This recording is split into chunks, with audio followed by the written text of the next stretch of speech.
Good morning guys, welcome to my vlog. Ngayon ay pupunta tayo ngayon sa may Glenfield Mall para bumili ng turmeric. Naubusan na tayo ng supply ng turmeric sa bahay, kaya pupunta ako ngayon sa Glenfield Mall. Hopefully ay may available sila na supply ng turmeric. Ngayon ay maglalakad lang ako papunta dun sa Asian store malapit sa Glenfield Mall. It's around 10-minute walk. So hindi naman siya ganun kalayuan. So maganda yung araw ngayon. Medyo maulap kanina. Parang uulan pero fortunately ay biglang uminit. Tingin ko familiar na kayo dito sa part na dinadaanan ko. Ito yung shortcut na dinadaanan ko tuwing pupunta ako sa Glenfield Mall or sa library. And yung Asian store na pupuntahan natin ngayon, kung saan tayo bibili ng turmeric, ay katabi lang din ng ng library and ng Glenfield Mall.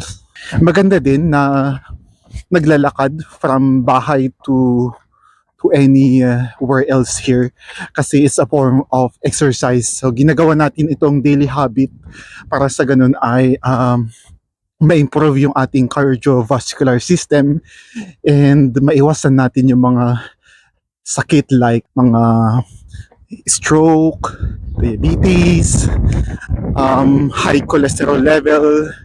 So, yun. Ginagawa ko to kasi nga high cholesterol level ko and fatty liver. So kailangan nating i-reduce yun, and by doing so, we need to walk at least 10,000 steps a day, and kailangan din nating uminom ng turmeric. Kaya ako bibili ngayon ng turmeric, ihalo ko yun sa lemon at sa ginger. Malapit na tayo sa mall.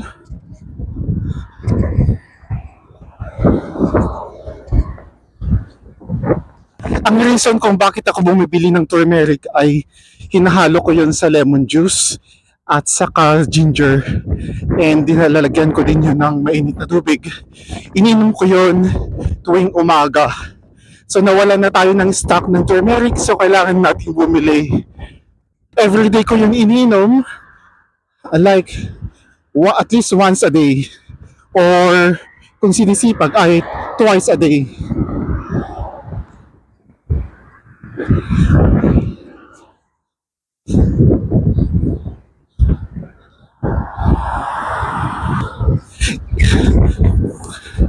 Yung tea na iniinom ko for everyday ay nalaman ko lang sa aking dietitian. Kaya gumawa ko ng tea out of ginger and out of turmeric and lemon juice. Halo-haluin ko lang yun na tatlo, then lalagyan ko ng mainit na tubig. So mag-cross lang tayo ng road kasi yung tindahan ay nasa kabilang side ng road. Yung tindahan ay nasa kabilang side ng road. So kailangan nating tumawid. Nahingal na ako. Hinihingal na talaga ako. Kasi medyo stiff yung daan. Actually malapit na tayo. Pero dadaan lang tayo dito sa main highway. Wala pang tao dito, nakita nyo guys. Kakunti pa lang yung mga tao nandun dito.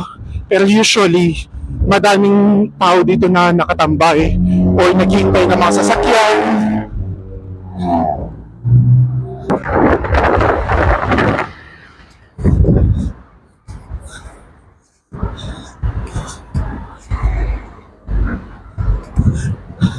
Kakaliwa lang tayo dito sa may sign ng Coca-Cola. Saka tayo bababa, nandun sa baba yung Asian store na pupuntahan natin.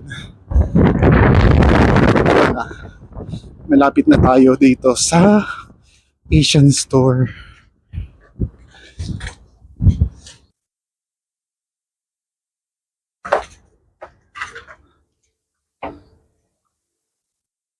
Maghahanap ako ng turmeric dito kung may turmeric pa.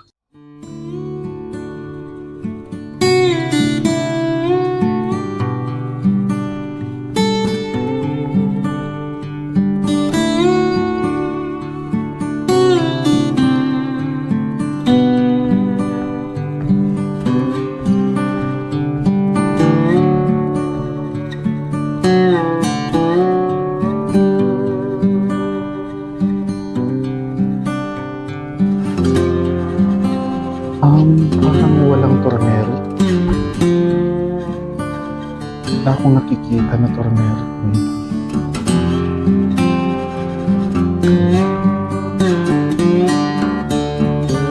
Oh no.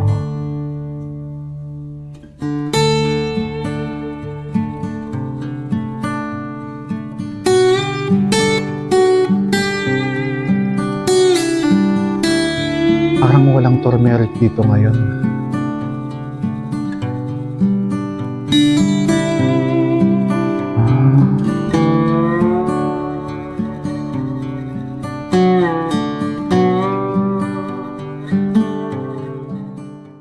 Magtatanong tayo kung may turmeric.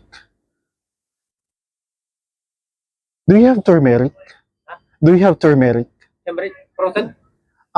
Frozen or fresh? No fresh? Fresh. Only frozen. Oh, where can I find the frozen one? So meron daw silang frozen. I think that this is good enough. Merong turmeric, pero frozen yung available, wala yung fresh. So pwede na din to, bibilhin na natin to ngayon. Okay. Let's go on. Sabi sa akin nung nagtitinda kanina na bihira lang daw sila may stock ng fresh na turmeric. So yung binili natin kanina ay yung frozen. Okay na din siguro, i-test natin mamaya kung okay yung lasa ng frozen na turmeric kumpara doon sa fresh talaga na turmeric. Pero ayan, bihira daw sila na magkaroon ng supply, and ngayon unfortunately wala silang supply. Nahirap din na hanapin yung turmeric kasi hindi siya native ng New Zealand. So manggagaling pa yan sa Asian countries like sa India, Thailand, Cambodia, or Vietnam. So doon sila nag-aangkat ng mga turmeric. Maganda kasi yung turmeric kasi meron siyang mga health benefits. Like for me ay kailangan ko yun kasi effective daw for reduction of high cholesterol level and fatty liver. So yun, usually hinahalo ko lang yun, yung turmeric with lemon and ginger, and hinahaluan ko yun ng, ang tawag nito, yung mainit na tubig para sa ganun ay maging tsaa. Iniinom ko yun every day or at least once or twice a day para sa ganun ay bumaba yung ating bad cholesterol level and fatty liver. Ayun, ginagawa ko na yun for more than 1 month, along with intermittent fasting. And so far, based on my recent fatty liver test, ay bumaba drastically yung fatty liver ko from 200 naging 78 na lang ngayon. And medyo mataas pa rin. It's still above the limit kasi ang limit dapat ng normal, to be considered na normal, ang limit dapat ng fatty liver enzyme ay 50. So right now nasa 78 tayo ngayon, and it's a good improvement na from 200 na napakataas, ngayon ay nasa 78. So konting push pa, konting inom pa and exercise, and sooner or later ay bumaba na din yung 78. Magiging normal na ulit yung ating fatty liver enzyme. So, ayun.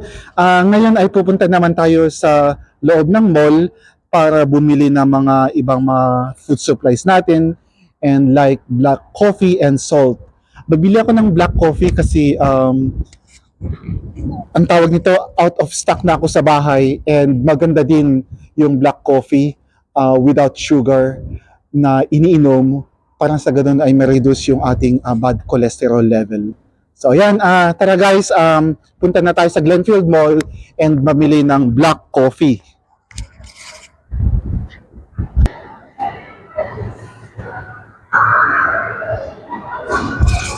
So andito na ako ngayon sa Glenfield Mall, bababa tayo dito para pumunta sa grocery store at bumili ng black coffee. Konti pa yung tao dito sa mall ngayon. I think nasa bakasyon pa yung karamihan ng tao. Kasi dito guys ay holiday ang January 2. January 1 at saka January 2 ang holiday. And pagka December naman ay holiday din yung 25 and 26.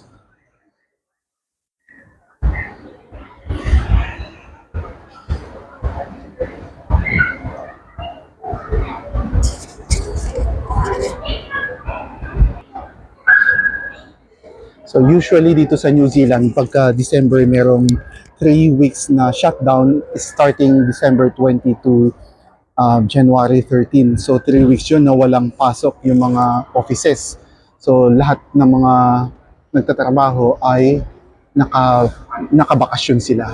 So maghanap tayo ng coffee dito. Hanapin ko yung dati kong binili.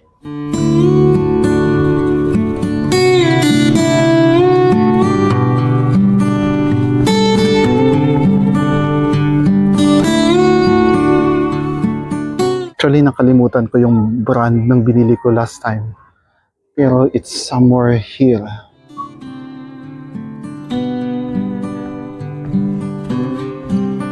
Hindi ko sure kung ito yung hinahanap ko na brand kasi nakalimutan ko na yung brand na binili ko dati. Yeah, pero sa mga coffee lover, okay ba to? Yung brand na to? Let me know sa comment section kung na-try niyo yung brand na ito.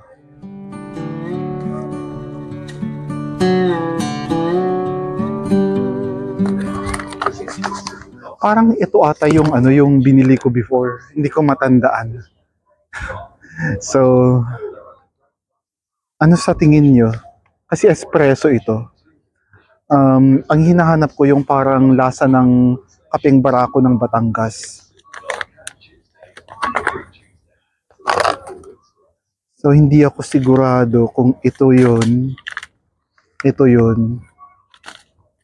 o itong brand na to.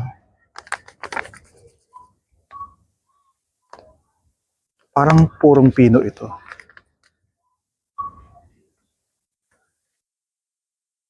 I think feeling ko ito yung binili ko before. Kasi hindi siya masyadong pino. At saka hindi siya buo. Pauwi na tayo ngayon ng bahay. Bigla kasing umulan kaya nagmadali din ako na umuwi ng bahay ngayon. So successful tayo ngayon. Nakabili tayo ng turmeric and black coffee. Yun nga lang, hindi ko sigurado kung tama yung dati kong binili na brand na black coffee. Pero I think, feeling ko lang ay yun yung dati kong binili. And bumili na din ako ng onion kanina. Maganda din daw yun. Sabi ng kita ko last night na kausap ko siya. Maganda din daw yung red onion, pampabawas ng high bad cholesterol level.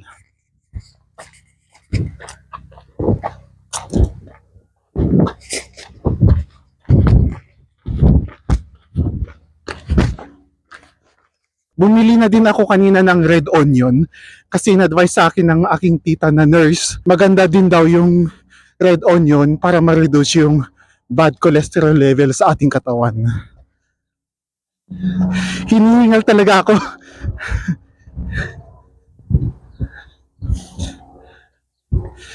Kasi yung dinadaanan ko guys, siya, very steep. Kaya pagka hindi ka sanay na maglakad, talagang mapapagod ka din.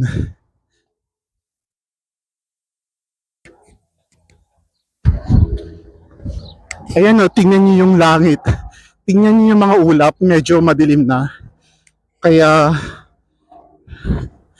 nagmadali din ako na umuwi ng bahay.